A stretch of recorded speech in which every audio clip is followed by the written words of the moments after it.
Good evening. I'm Akili Ramsess, Executive Director of the National Press Photographers Association, and co-hosting through the New England SPJ chapter, and having an evening talk with Carol Guzy, Pulitzer Prize winning photojournalist and best of photographer. She was actually the very first woman photographer to win the best of photojournalism through the NPPA.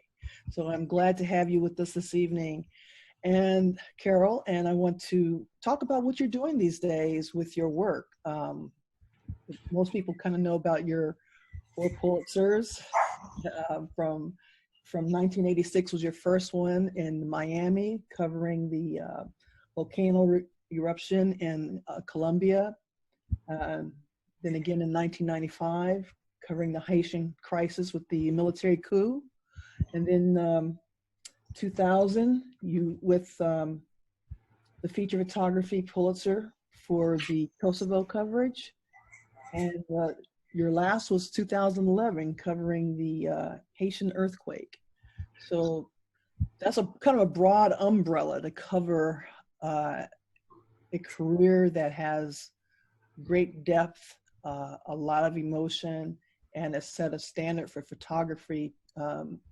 Beyond just covering conflict, you bring a humanity, empathy, and just a real visceral connection to the human condition throughout the world. Here today, one of the biggest stories of our generation, we're covering the COVID pandemic. And you're in a position where you're not actually out covering it. But you've taken a different lens toward it for different reasons. And I'd like for you to kind of explain where you are in your career right now and how you are dealing with this particular news event that's impacted you personally. And kind of talk about your own work process and what has brought you to where you are today and what some of the other projects you're working on. Which question first? Yeah, I'm sheltering in place. I'm staying home. I'm sitting this story out. It's as a visual storyteller, it's incredibly frustrating not to be documenting this. It is probably the biggest story of our lifetime. That is in a global way. And but I made a firm decision. My lungs are just so high risk, and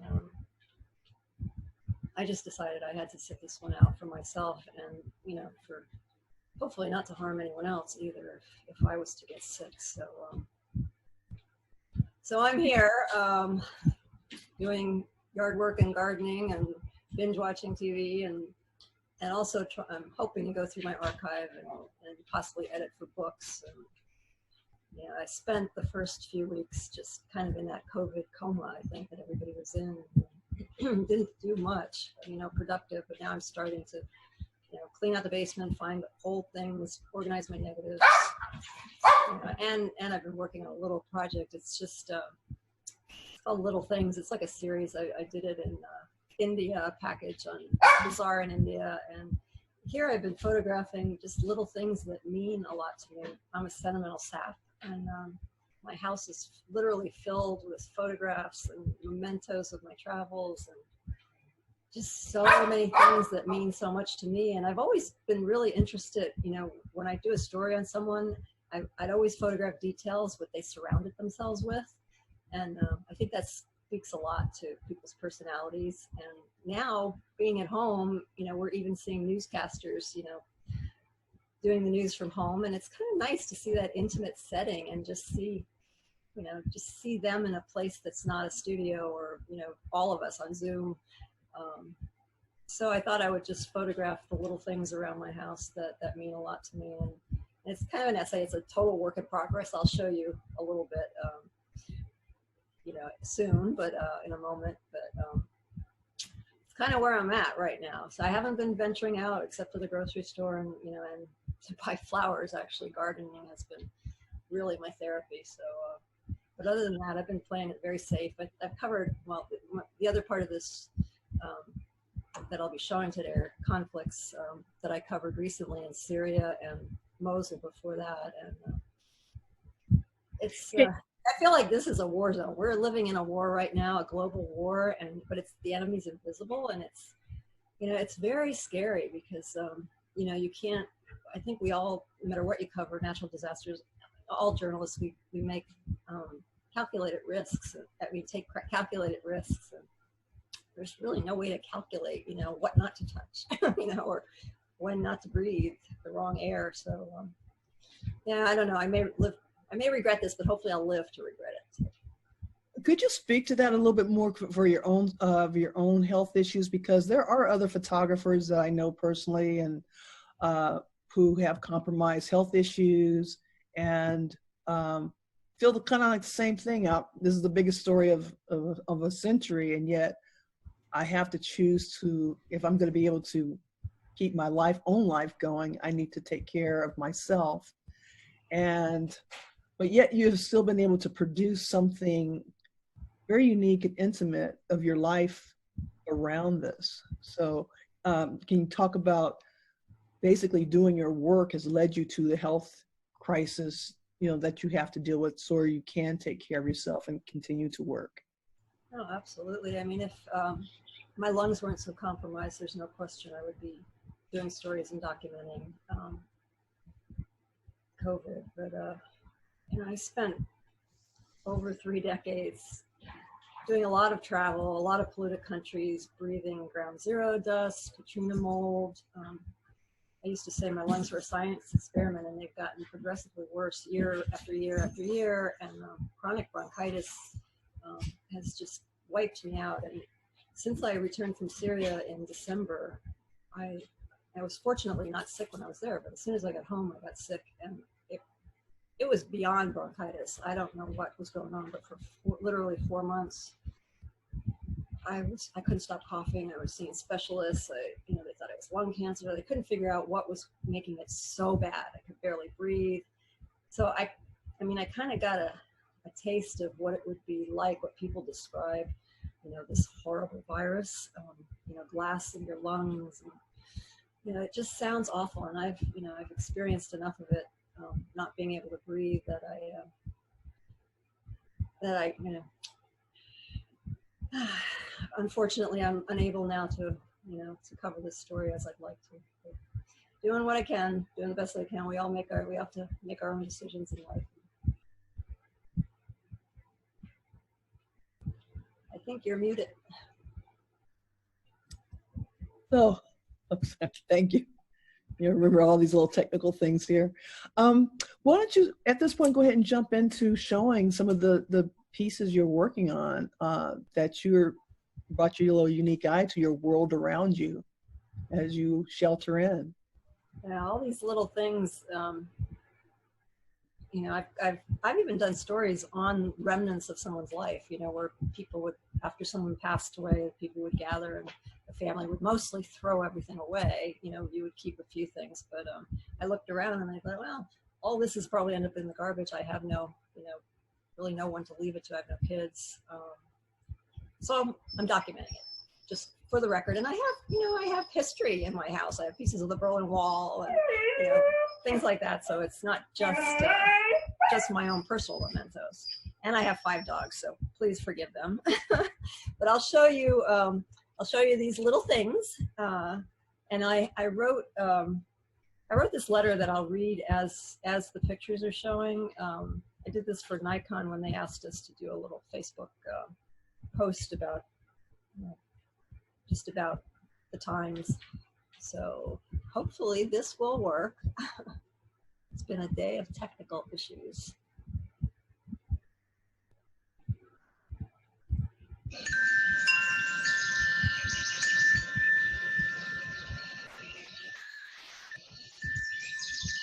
The pandemic has created a surreal global quiet, a sacred pause for us all to perhaps step back, breathe, reevaluate priorities, and gain awakening about the earth and the delicate connection of all beings.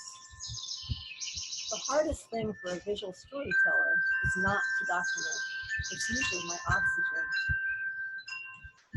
And it's kind of ironic that the reason I can't document this now, the reason I I usually live to breathe could actually take my breath away, because COVID-19 is no joke.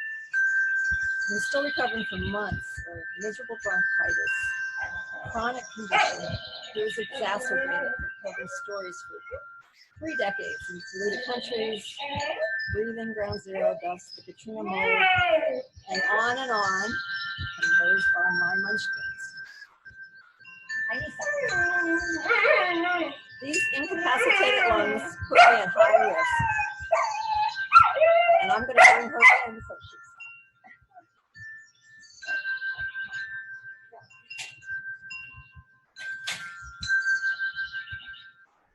Okay, that's my Syria puppy. She's trouble with a capital C.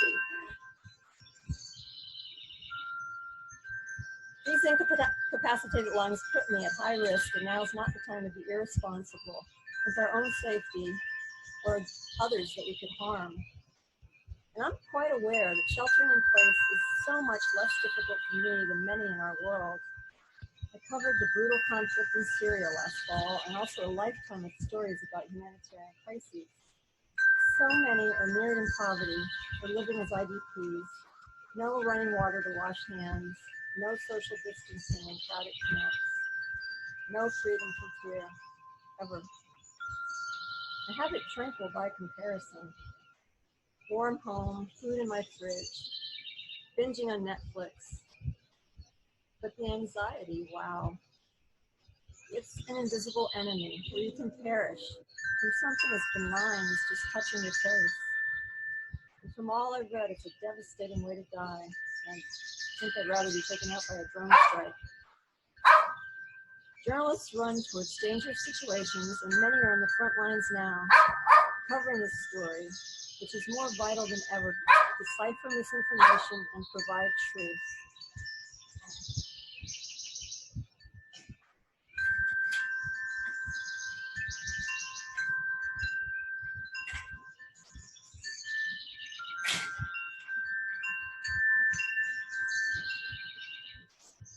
To evoke empathy for those affected, for the sorrow of being kept away from loved ones in isolation. Usually there's such grief thinking about the loss of my family, but now it seems a blessing not to worry about an elderly mother in a nursing home. At least she was able to die in my arms when her ventilator was removed. Now there are drive-by funerals, the deprivation of touch, the longing for a simple hug, a gentle embrace. Our hearts ache for each other. But still there are angels among us, selfless acts of courage and grace by first responders, healthcare workers, grocery store clerks showing up for work to provide us nourishment. And our definition of care has been revised. And that creative spark and resilient human spirit remains, like move inside of a tiny scene from the documents. We begin to realize how much the little things mean. A better understanding, a neighbor helping neighbor. Simple acts like someone just reaching out to ask how you are. We're forced into a new normal with sacrifices, but also enlightenment for an inner solace seldom found in the hectic existence of our former self. I'd like to use this time to work on the photo archive and a million tasks, but more often than not, I need to forgive myself when I have little emotional energy, opting instead for the passive luxury of a hot bath and a good movie. And to save sanity, or lose it, my dogs, a daily dose of unconditional affection. And putting your hands in dirt and planting flowers provides such instant therapy. But when this is over, will a deeper truth be etched on our souls? The lessons learned remain? Will we still see the bigger picture and how much our planet needs to heal? How cruelty to animals hastens our own destruction. This can be a spiritual journey with a new reverence for nature and a newfound appreciation for how moments with our beloveds are so very fleeting. The time to show you care is always right now. So I've been taking my camera and documenting these little things around my home and yard during these glorious spring days, usually taken for granted. Tiny whispers of beauty, exquisite miracles of rebirth and hope in a troubled world. Now more vibrant in the silence of a sacred pause. Sincerely, with love, Carol.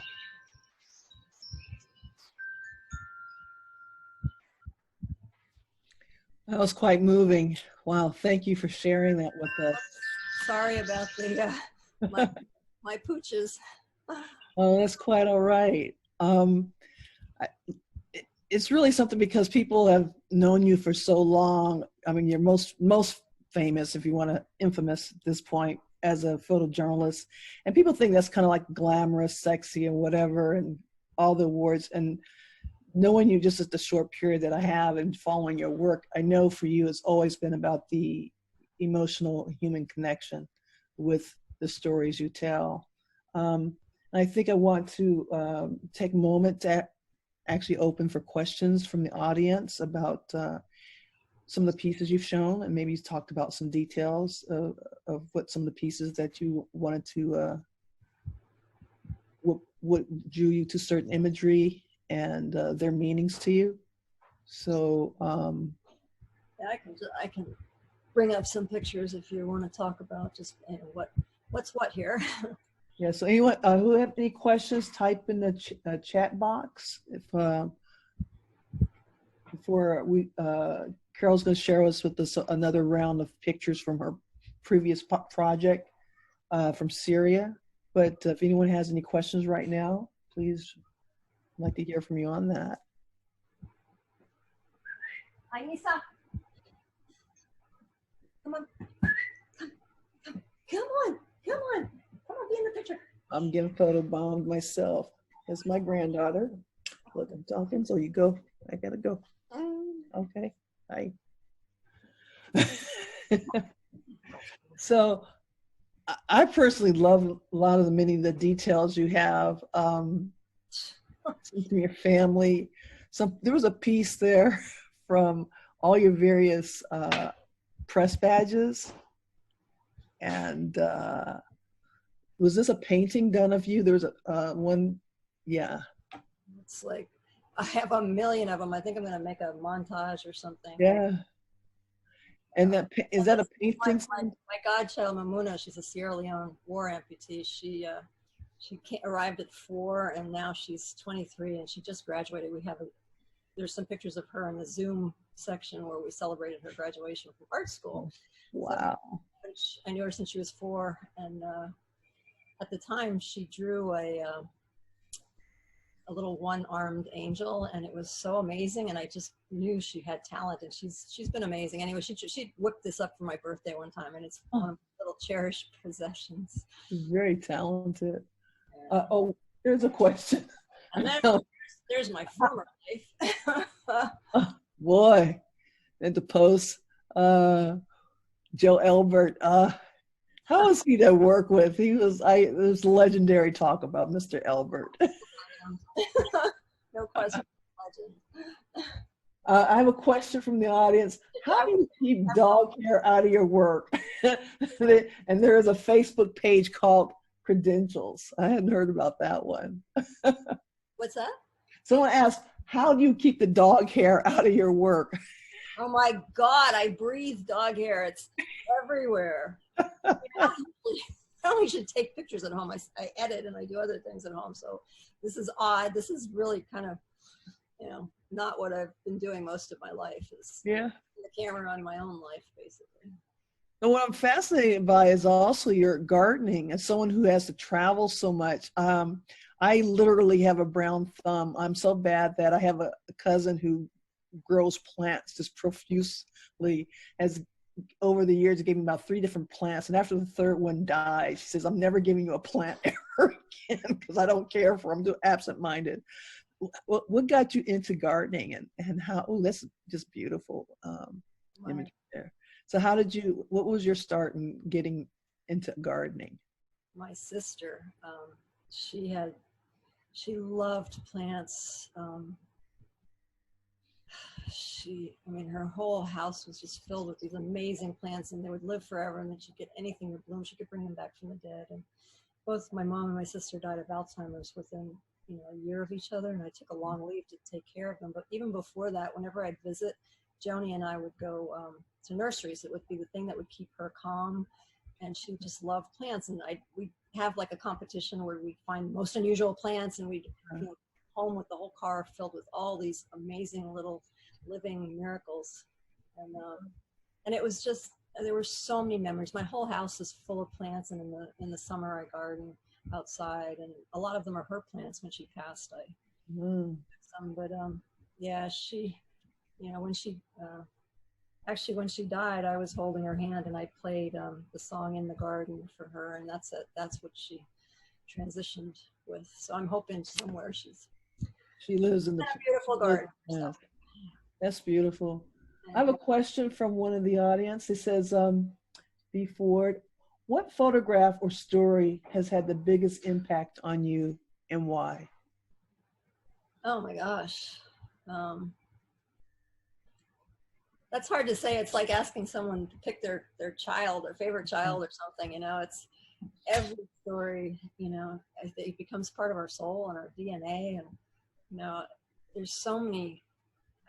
As a newspaper photographer, I covered obviously, you know, a wide range of assignments, from complex natural disasters, you know, world travel to, you know, stories in my backyard, like the Sierra Leone kids. I did a long story, 4-year story on their saga. And, you know, a little 104-year-old dynamo named Miss Classy that lived in DC, and she took care of her, her sister who was dying of Alzheimer's. And she was just this amazing little woman, you know. She was kind of living her values, you know, kind of teaching us about grace, living with grace, you know, and dying with grace. I didn't remember that piece. Yeah, Miss Classy, I miss her. And, you know, she became like my Grammy. I mean, I think what remains are the relationships after the camera's put down. I have so many people in my life that, you know, started as a story and have become like my Muna, my godchild, you know, the caregivers, classes caregivers, you know, my animal rescue friends. I mean, just almost every story I've spent a lot of time on, there people are still in my life, and that's my riches for sure. But picking one story, that'd be tough. It's impossible. Yeah. When you started at the Herald, when did you think in your own head that you went from like just a novice photographer getting your feet? When did you finally kind of feel you hit your stride in your own voice? Your vision became not just shooting assignment. This was, whether to call it in developing a style, or there was just a graduation in terms of you knew where you were capturing a story well.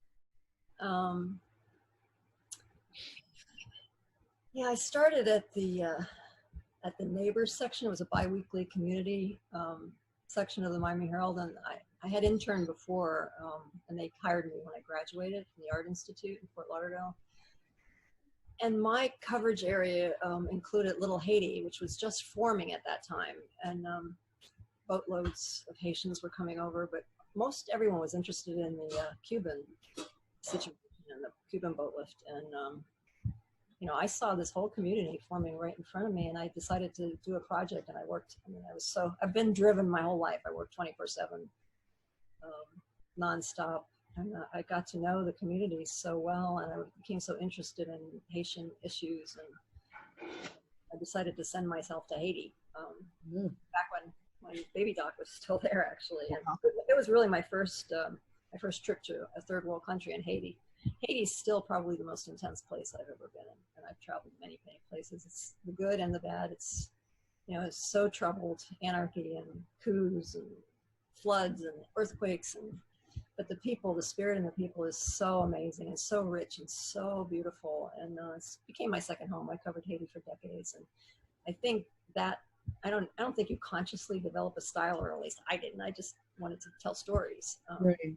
I think the big mistake a lot of students do, they try to make great pictures instead of doing the narrative of someone else. I mean, we're there to tell their story, and great. I mean, obviously there's an artistic element, and you want to make, you know, compelling images for sure, but that's the goal. So I was just so driven to do that. And you know, neighbors section. I think it shows too your work. I've always been, I literally just met you last couple of years ago during our Northern Short course, but I've followed your work for years, and I've always admired it, mainly because when I look at your images, I see the people, I see the story. I don't feel you as a person. I feel too often photographers today, it's all about me. you know, or winning a contest or this or that. But to the really great storytellers or great photojournalists to me like you are people who actually tell the person's or the people's or the community's story. You know, it's their story. And you're just a vehicle sharing that story with the rest of us. Absolutely. Yeah, I mean, as I said, I feel really strongly that it's their story, and we can't have preconceived ideas about what we want to say. I think empathy is the key word. It's what that's what I live by. I probably have an overdose of it. It's a blessing and a curse for sure. But would you say also with going back to you first started, your connection to Haiti actually started literally in your backyard. You didn't just parachute into Haiti and covering the crisis point. You actually developed relationship and understanding and kind of got deep into the culture and got to know people on a one-on-one basis before I think it'd allow you to cover Haiti, I think, in a different way that others who were journalists who were parachuting in at the crisis points. I hope so. That was the goal. I mean, I almost moved to Haiti at one point. I spent literally decades back and forth and, you know, immersing myself in well, there was a lot of news in Haiti. It was just, you know, endless. But I mean, almost like became a mission for me because I love the people and I loved the country, and it was so troubled and so, you know, the injustice, especially in the early days, was so horrendous. And, you know, but the world community didn't care. They didn't care about Haiti, very seldom. It was even hard to get editors to care. And I took many leaves to go to cover Haiti, to do many stories I've done, actually. And I don't know, I just felt like I needed to make people see what was going on. And that was the only way I could do it, was to take pictures. But that itself became frustrating because, you know, no matter how many pictures you take, sometimes the change is very slow or not at all, and exactly, you can't force people to care. So I ended up actually consciously deciding to choose one family that I could help, and I've supported them my whole life and their whole lives. I regret not adopting the kids when I was younger, but there's only so much you can do in Haiti. That's very true. But it was the only thing that could save my sanity, because I mean, you help people along the way, you know, but but the pictures don't always do enough. Is that so from going from that to, once you've covered a story like that almost like constantly breaks your heart, what gives you the impetus to go back into other areas of conflict? Like you just most recently, maybe this is a good point to transition to your Syria piece and talk about what you were working on there and how that came to be about. Yeah. I actually have, this is my refrigerator, which is a moving work of art, but I actually have a little newspaper clipping, a Haitian proverb that says, when you visit Haiti, it'll break your heart, and when you leave, you won't take back all the pieces. And I've had that on my refrigerator for a million years now, and it still rings true. But yeah, I mean, there's a piece of my heart all over the world. You know, I mean, you leave a piece, people give you theirs, and you leave a piece of yours. I think I don't believe in this whole objectivity, you know, hands off. You can't feel anything. I mean, we got to be fair and truthful, obviously, and not you know, influence the situation as much as we can. But as far as not feeling and not caring. Yeah, I really believe that that objectivity is a false narrative too. But I think, as you say, to be fair is a difference between being fair and being objective, because I don't think it's possible if your heart is in it at all. And your heart is all over your work. Yeah, I've gotten worse, if anything. I cry at the drop of a hat. But you know, I've seen a lot of journalists get cynical and hard, and you know, it's a defense mechanism, I'm sure, because what we witness is, it tears you apart. You know, it can rip your heart out for sure. You know, I've talked very openly about PTSD and, you know, struggles with my own issues and meltdowns and depression and, you know, anxiety and the things. I mean, it's an amazing, rewarding profession, but it's really hard on the heart and soul for sure. So I think we all have to be really careful about taking care of us too. Oh, here's a question. Someone asked, you do speak French? No, Haitian patois? No, I had French in high school, and then when I was covering Haiti, I took classes in Creole, but I mean, at a certain point, I would be able to understand people, especially, you know, speaking Creole in Haiti, but I had difficulty speaking, but I have no aptitude for languages. It's one of my worst regrets, not learning languages. I always tell people to teach their kids immediately a lot of languages when they're little sponges, because I was fortunate. I was able to hire translators and fixers, so wherever I went, I was able to communicate, but I just couldn't do it myself. But but that's a regret. Let's see. That's an interesting question. John Gallagher asks, does it make you more of an artist and less of a journalist if you cannot be objective? No, I don't think so. I mean, I think, you know, that objectivity means a lot of different things to different people. And I'm not saying that we should,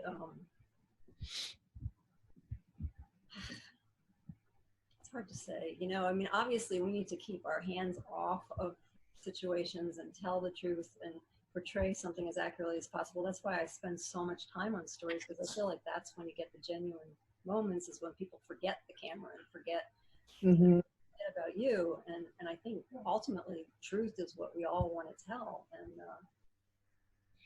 you know, and obviously an investigative reporter, we're all subjective beings, and everyone's going to have their personal feelings.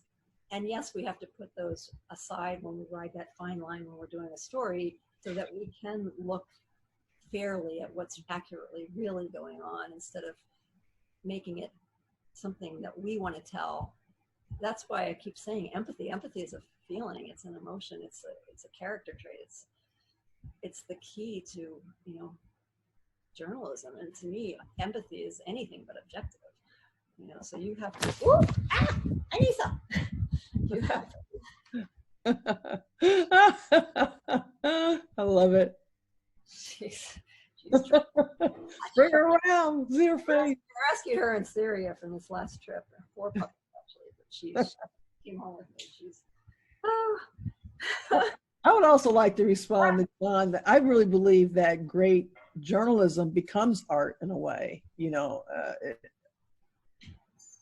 I mean, we're visual storytellers, so art can be, I think, created and manipulated in different mediums, but documentary journalism, a great image, a good story, definitely becomes art in its own form. So I don't think you're less of a journalist because you're. Yeah, the instincts. I mean, you know, everybody has their own line that, you know, it's your life, and you can't take any pictures if you lose your life. So right, exactly.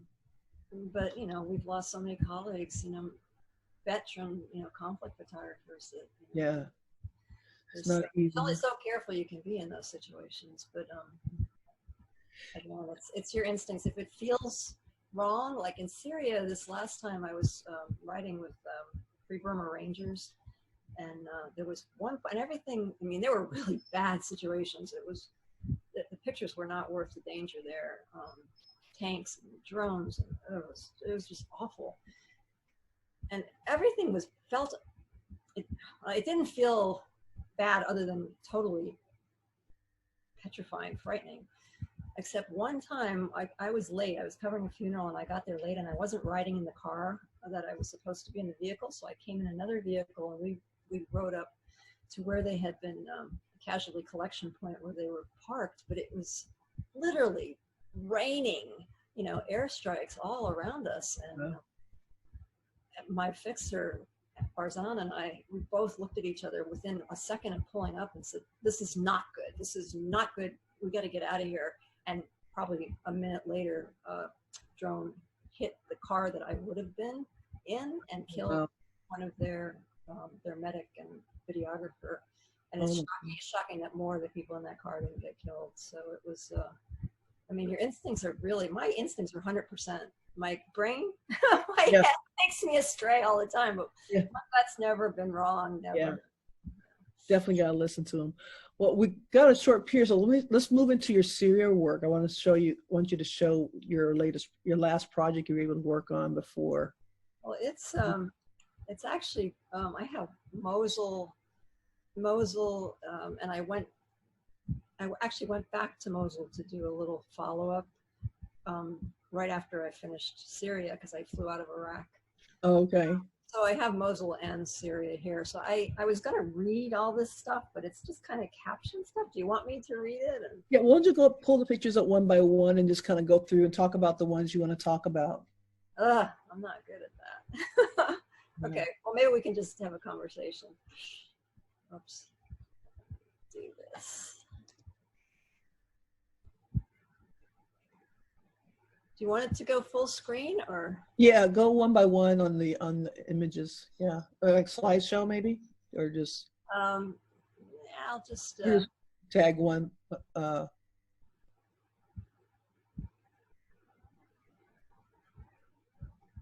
Okay.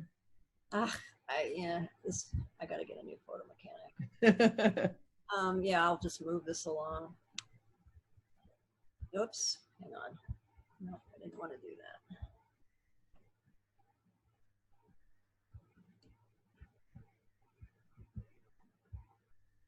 Okay, now I can control it. There you go. All right. Yeah, Mosul, the battle for liberation from ISIS. It was one of the most horrible conflicts I have ever seen. I mean, and most of the victims, well, that I focused on for sure, were the civilians. They were trapped.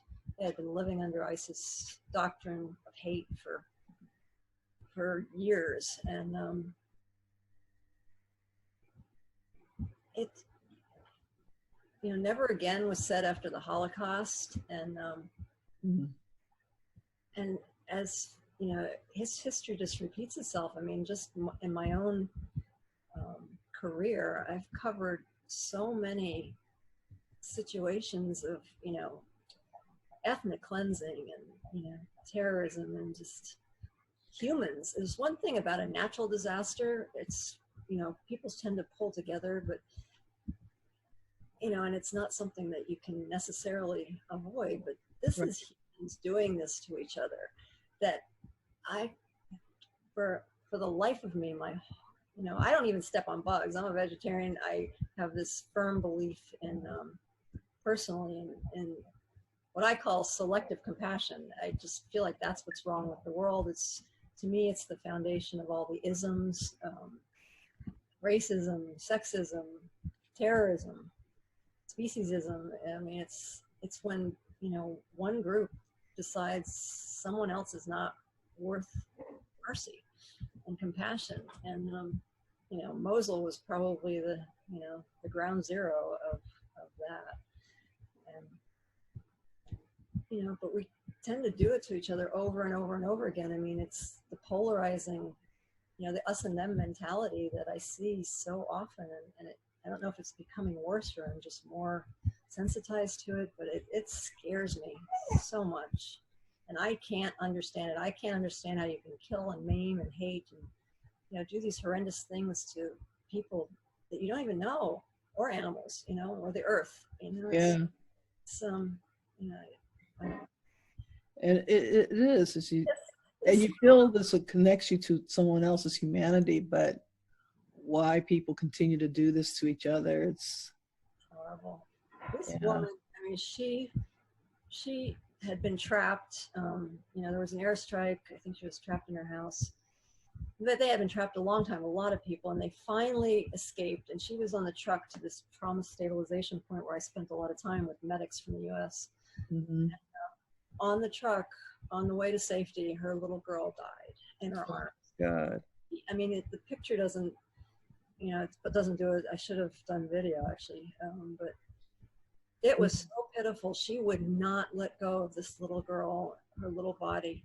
Medics kept trying to take her and wrap the body and said that they'd give her back to her, and she just wouldn't let her go. And it was like it was so heart-wrenching. She was already gone, but, you know, she came so close to safety. Yeah. So that's what was, you know, getting to her too. And you just see that, why God, why God? I have a question from Santiago Meja. How do you cope with these traumatic events? Is there something you found that works for you to manage it? Because this is, you know, you mentioned earlier, you've had your own struggles with PTSD covering some of these things. Oh, for sure. I've had a lot of meltdowns. I mean,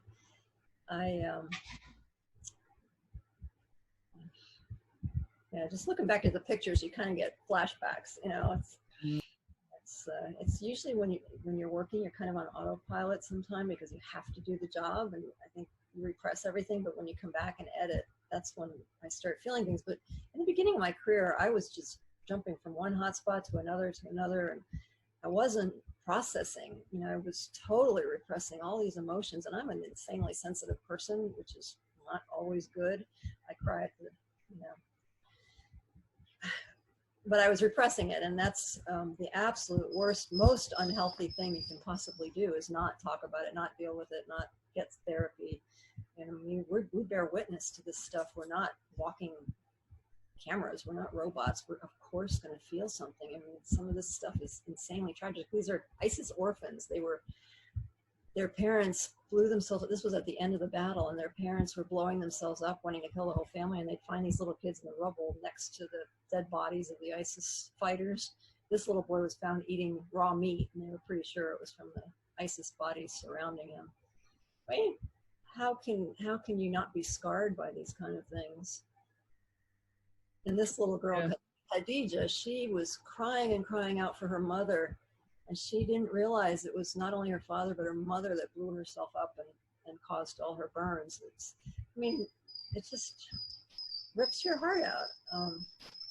Wow. But I always caution, you know, I always try to caution young people that, you know, not to, you know, just do what I did. Please don't be me, you know, just run and run and run and be so driven to tell the stories, and, you know, get help, talk, you know, have a friend, whatever helps you. I mean, for me, it's, you know, animals, gardening.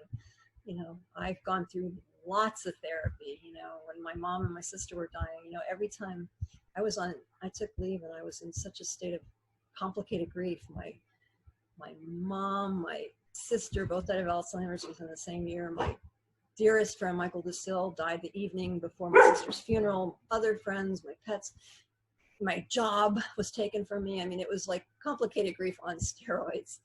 And I hit bottom. I was so unbelievably broken. And this was after I had gone through many years of therapy beforehand for a lot of the professional PTSD that you witness, that you experience. Mm-hmm. But again, it saved me. I found an amazing bereavement counseling group, you know, a counselor and a group session. And, you know, I had to take control. I mean, I was praying at that point in my life. I was literally so broken. It was like I had an earthquake under my feet and my whole world had turned to ash. I mean, the straw that broke the camel's back was when they took my job. I mean, that was the only thing I had to come back for. When I lost my entire family, literally my mom, my sister, her husband, my friends, it was just beyond. Yeah.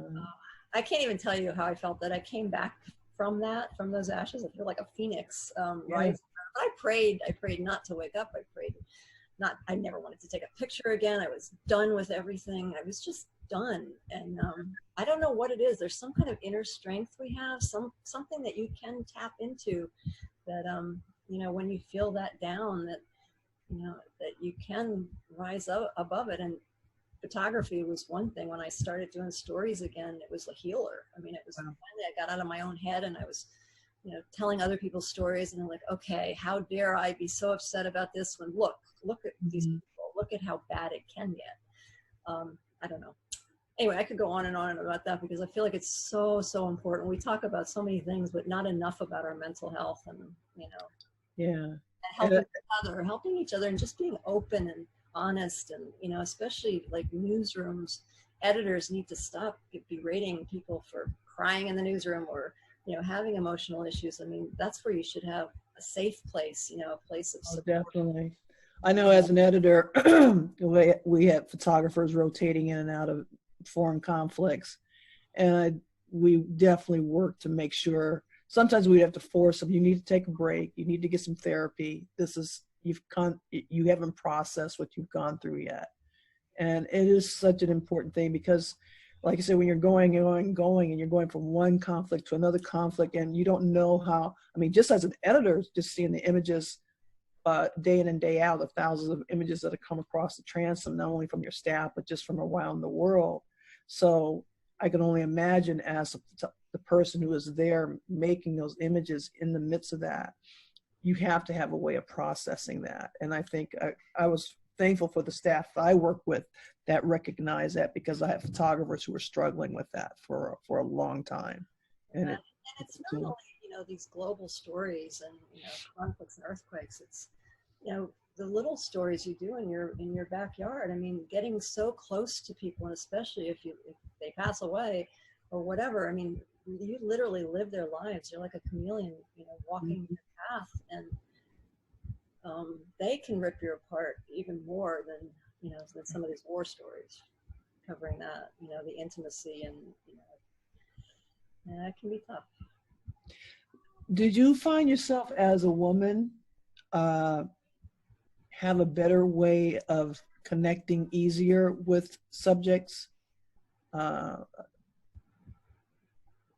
Did you see people think maybe it's just your personality in general, but maybe is the gender element something that gave you an extra level of allowing people to allow you into their lives, you think? Less threatened to have you be a part of their lives? Possibly. I mean, I think it's less gender and more about our life experiences, what we bring to the table. I think it's a product of, where we've been and what we've on our journey. But yes, being female, I think there's a perception. It depends on the story too. I mean, it could be, the worst thing in the world to be female in many situations, but in a lot of stories, I've always felt that the perception was I was less threatening. I mean, the cameras themselves are going to change a situation when you first walk up.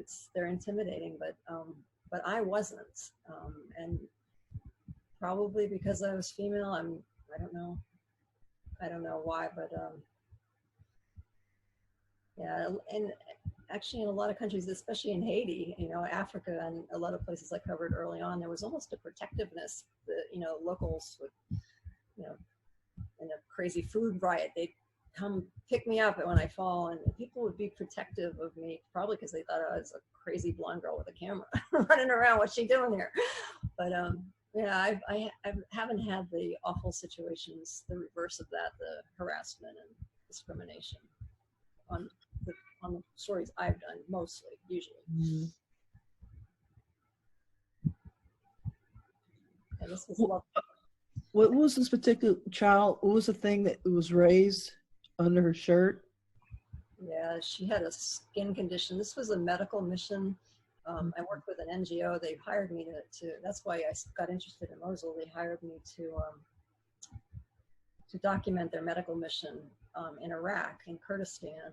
And this little girl had a bad skin condition. They were living in camps. They were ISIS refugees, IDPs that were living in camps for years. I mean, they were, speaking of haunted, I mean, they had a little bit of medical care, food, shelter, but no one addressed at the time. They didn't address their emotional needs. And this little girl had a skin condition. I mean, it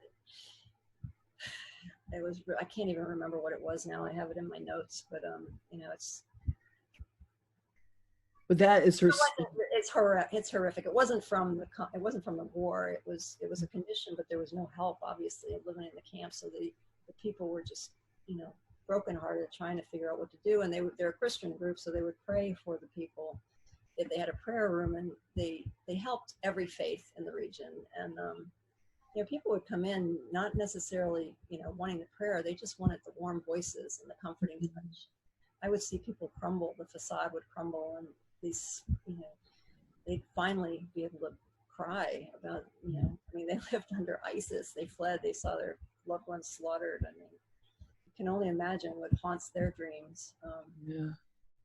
But they were so filled with grace and so beautiful. It's kind of like Haiti. It's like they live through the worst of the worst. It can maintain this unbelievable spirit, and it truly humbles me, to witness that over and over again in many places. And it's why I went back to cover the battle in Mosul, was because I did this assignment, and I got so enamored by the people and so frustrated with, they're languishing in these camps still, Wow.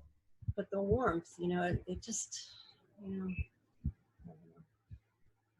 Well, that's a powerful image right there. Yeah, it's a Love for the Least. It's an amazing organization. They really do a lot of good. Do you find a lot of the work you're doing these days are with NGOs?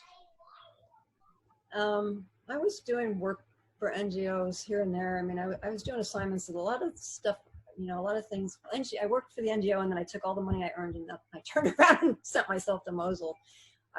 My agency is Zuma Press, so I send, whenever I cover a story myself, without an assignment, I send it to them, and pictures are published. Like, they send me a list every month of where pictures are published, but I never see them. And it's so frustrating, because my whole life I was a newspaper photographer, and I had kind of, I had an audience, I had a vehicle to show the work. So now I know the pictures are being seen, but it feels so scattered. So, but I'm thankful. Thank God I have Zuma, because I have an outlet for the work. I'm a terrible freelancer. I don't. I really need. This year was going to be the year I was going to really try to get more assignments, and not spend my own savings doing these stories. But look what happened. Here we are, coronavirus. But this was Mosul. I went back. This was just for a day. I wanted to do the story. I had applied for grants to go back to Mosul and do the rebuilding, and I didn't get the grants. And I kind of regret not going anyway. I went back for a day when I was in Iraq before I came home.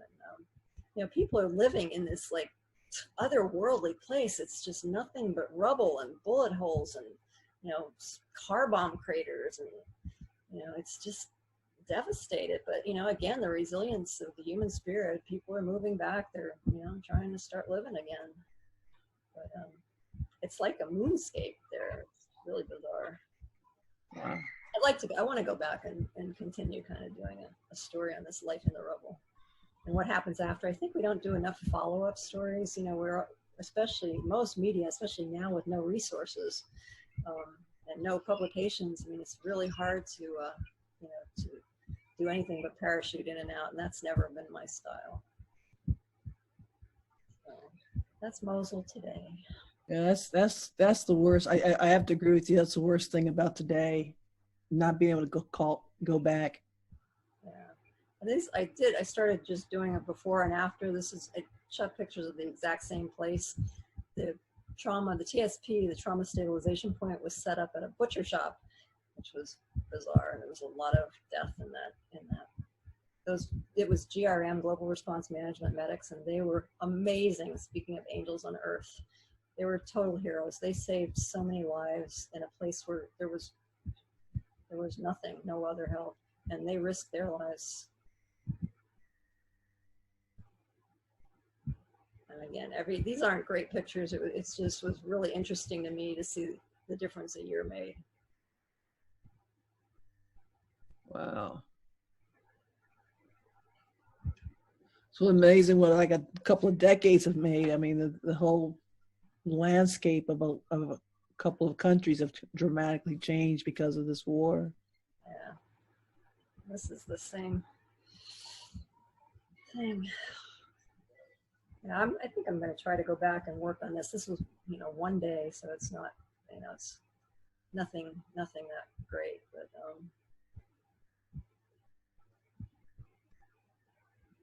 I think we should definitely do follow-ups. When I used to work for the paper, a lot of people would, message me and say, whatever happened to such and such, or, so. And this is the last, I was there from October to December. In Syria, it was after Trump withdrew the troops, and it sent a green light to Turkey for insurgency, and it was pretty much viewed as a betrayal of the Kurds, widely viewed as that. And the Kurds had helped so much in the fight, and they lost so many fighting ISIS with the U.S. And so I just went back to try to attempt to cover, you know, what I could. This was mortar fire. It's weird, you know. Sometimes there's beauty in this situation. This is war, you know. That, you know, but it is strange. It was really hard to cover. I mean, it was harder than Mosul because it was so crazy dangerous, and you go and risk your life, spend a day, you know, being with tank rounds and drones and gunfire, and it would be so crazy dangerous, but there were no pictures. You couldn't make pictures, you know. You could get out there and make pictures. So, you know, I tried. This guy lost his both parents, his mother and his father, in an airstrike. They came in hysterical, dragging the parents, and I knew they were dead as soon as they pulled them off the truck. Wow. And they had patrols, Turkish Russian patrols, and the local residents would throw stones. Do you think the Western world has become inured to the tragedies?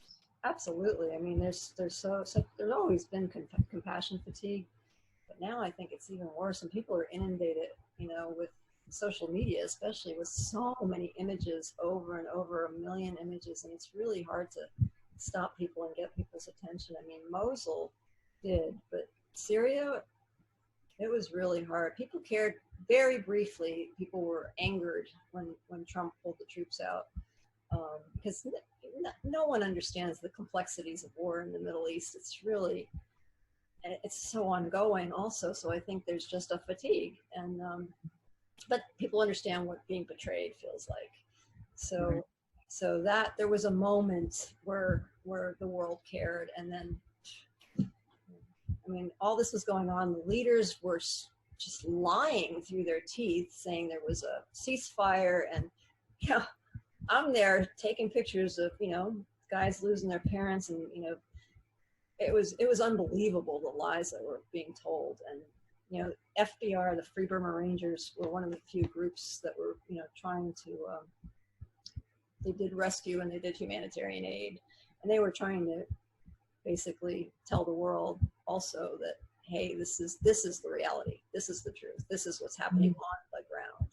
But not many people listened. I don't think. Zuma had a hard time getting these pictures published. They were published widely, and Yahoo did a whole package, but not at a certain point. You think the state of journalism, where you're losing print publications, has made the impact for not having a real outlet, that the web just doesn't translate? Maybe, I mean, you have the space to run the imagery, but there's still a difference between print and online, and the impact they made on people? Or yes and no. I mean, you know, there's nothing like holding a newspaper in your hand and reading it, but magazines. But I was so excited for, you know, galleries and the World Wide Web, you know, and when this all first, you know, started. I mean, Tom Kennedy did camera works at the Post, and I was enamored. I said, this is the future. This is, you know, now we have no space problems, no issues. This is the best thing for photography, for photojournalism. Exactly. Yes and no. I mean, look what happened. I mean, we're all out of jobs, you know, resources. There's no publications left, you know, but you have a whole huge vehicle there for tremendous storytelling. I know. It's a catch-22. It really is. And we have more opportunities for visual storytelling, and yet just the whole nature of the industry has changed, where you don't have the resources to do it anymore, at least unless you have the resources of your own. I don't know. These are amazing. You always look for little bits of humanity too. There's just some sweetness in between all that misery. That was really. checkpoints, these soldiers would take care of abandoned puppies. You know, the Yeah. mothers would get freaked out by the bomb. That's smoke from oil and tires they would burn as a shield for the airstrikes. But you know, this little bit of humanity, and it's so weird because that puppy looks just like my Ainisa. I ended up rescuing four puppies, dragging them all over the conflict zone. It was ridiculous. I was more worried about those puppies than I was about myself. Oh, it's so awesome. One was actually adopted in Iraq. I went to the original NGO when that I covered, did the story for, did the pictures for. I stayed there on the way back, and she adopted one of the puppies, one of the NGO staff, and she wants to train him as a therapy dog to work with the IDPs and mostly for emotional trauma. You know, comfort as a comfort dog. So what a little legacy that dog has. And then, that is a great legacy. It's like she's a cutie pie too. Oh my God. Oh. But then two of them passed away. I had to keep for 2 months a vet in Baghdad. There was a rescue group, international rescue group, that took on their cause and wanted to help me get them to the U.S. And two of them died there, and the one that I really wanted to adopt, my little love, passed away. So it really broke my heart. And then the only one that survived is Ainisa here, who's like a total crazy maniac. What makes all the noise for you? Up Ptsd out the roof. Yeah. I mean, you can't save everyone, but you can save one. Yeah. That's right. That's right. I think we're coming up on the close of our time here. I think we ran over a bit. Thank you, Carol, so much for sharing your work with us. And please stay sheltered and still turn out amazing little works of life around your shelter. And I hope you get out there one day when it's safe for all of us. I so hope it's safe soon. It's like, it's so hard to imagine, you know, our former normal anymore. You know, I can't even imagine until there's a vaccine and treatment. I can't even imagine ever feeling safe anywhere anymore. Exactly. That they're opening up so soon, I think it's a huge mistake. But. Yeah, I'm afraid that we'll be seeing the spiking again really soon because we are opening too soon. Yeah, for sure. And too many people out there not really caring about keeping themselves and others safe. So that's the mind-boggling. I mean, how hard? That's, you know, I cover things like this my whole life. I see people in the worst tragedies, and I kind of run out of patience a little bit when people are complaining so much about staying 6 feet away and wearing a mask. I mean, or staying at home. I mean, it's not. I mean, I understand the anxiety and all the layers of not working and unemployment.